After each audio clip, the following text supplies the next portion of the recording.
उत्तराखंडमध्ये ढगफुटीमुळे झालेल्या महाप्रलयात आंबेगाव तालुक्यातले 24 जण अडकल्याची प्राथमिक माहिती मिळालेली होती।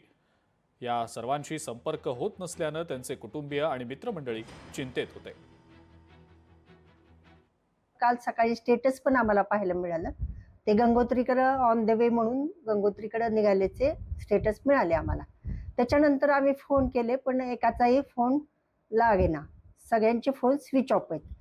मग आम्हाला ते ढगफुटी वगैरे दरड पडल्या वगैरे बातम्या समजल्या, त्याच्यामुळे आम्हाला जरा जास्त टेन्शन मध्ये आलो की संपर्कच नाहीये त्यांचा कोणाचाच, प्रत्येकाचे फोन स्विच ऑफ लागायला लागले। त्यामुळे आम्ही जरा 2 दिवस झालं टेन्शन मध्ये आलोय। मुंबईवरून रात्री ते 11 वाजता त्यांना विमान होतं, त्या विमानाने ते जाणार होते उत्तराखंडला। तिथून ते गेल्यानंतर गंगोत्रीला जाणार आहेत असं त्यांनी मेसेज होता त्यांचा। त्यानंतर 2 दिवस त्यांचा काही संपर्कच नाही, त्यांना फोन लावतो तर त्यांचा फोन काही लागतच नाही आहे, स्विच ऑफ सांगतो।